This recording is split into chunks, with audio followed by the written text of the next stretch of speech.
ao podcast MG Familiar, um podcast sobre temas de medicina, temas pertinentes que nos fazem refletir e frequentemente têm implicações para a prática clínica.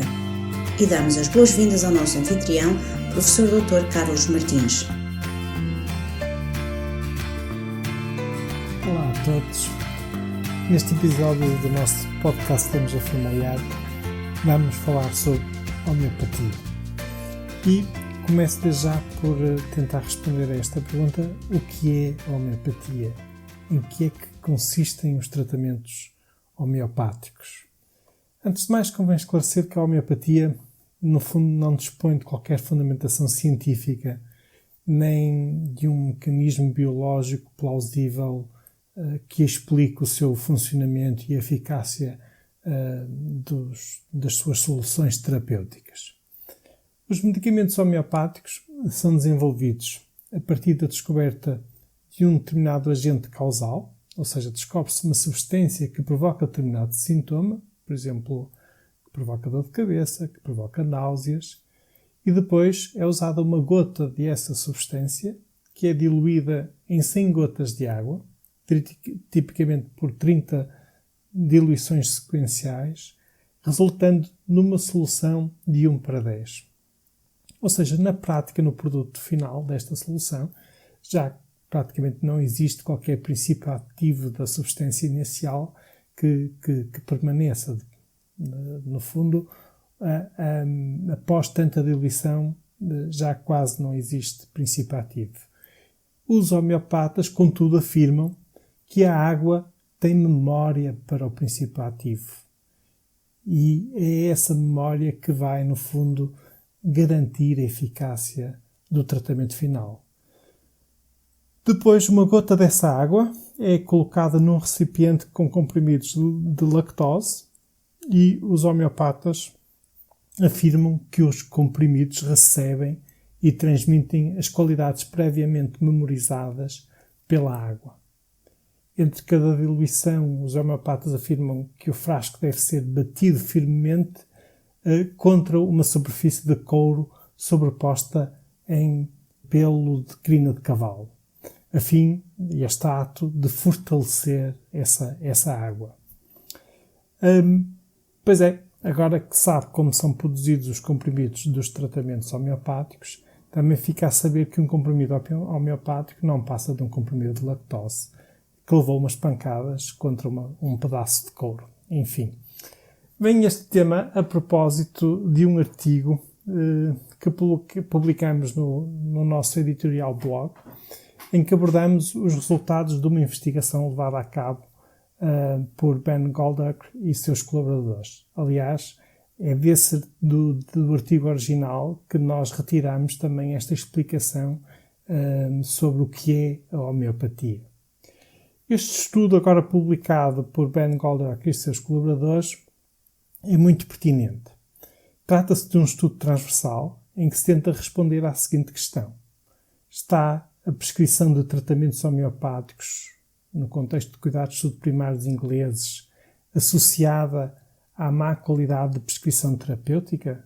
Por outras palavras, será que os médicos que prescrevem homeopatia também têm uma prática de prescrição, no geral, digamos, mesmo dos outros fármacos, mesmo dos fármacos convencionais, que se afasta da melhor evidência científica e das boas práticas?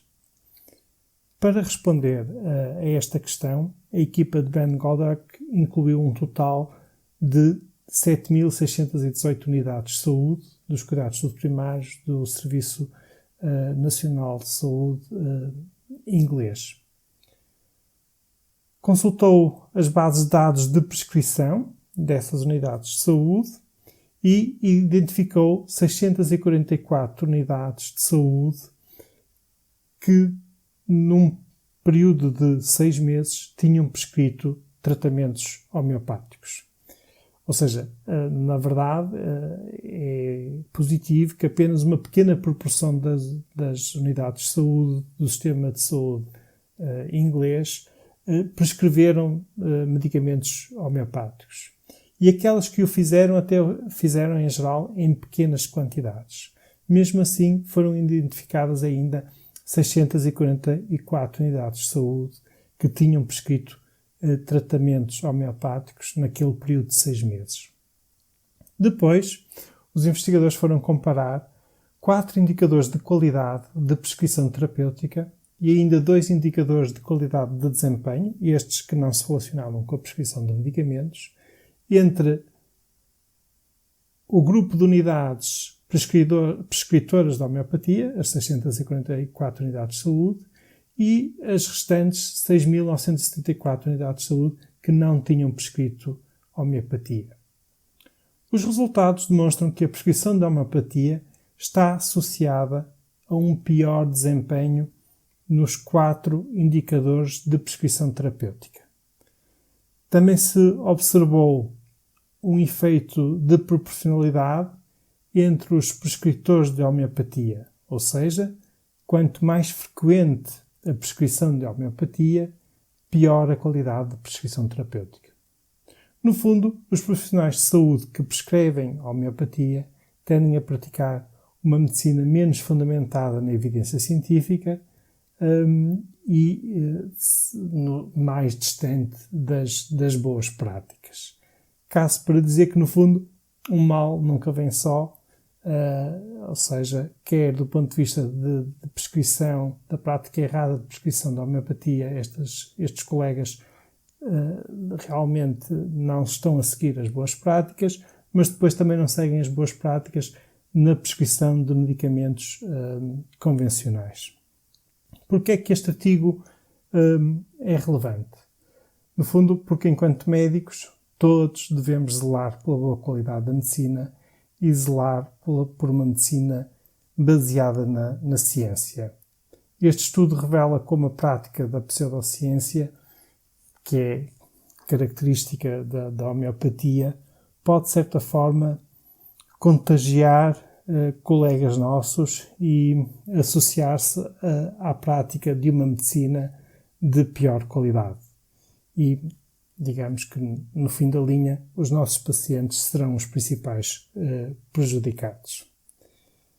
Antes de terminar este episódio, deixo ainda uma curiosidade.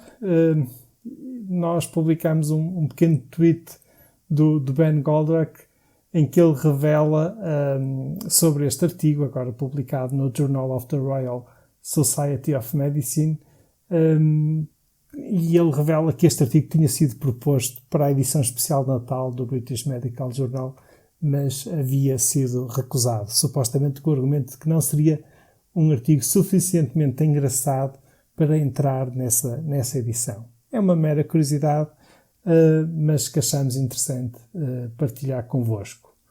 Finalmente, em termos de sugestões, recordo que no portal da MG Familiar já estão abertas as inscrições para o 2º Fórum Europeu sobre Prevenção e Cuidados de Saúde Primários. Decorrerá em novembro, é uma iniciativa do Europrev. Este ano vai ser um evento ainda mais interessante. Contamos com colegas nossos de elevado interesse científico que irão certamente fazer excelentes apresentações e mais uma vez vamos tentar ter um evento internacional interessante, pertinente para a prática clínica. Caros colegas, fiquem bem, continuem bem, até ao próximo episódio.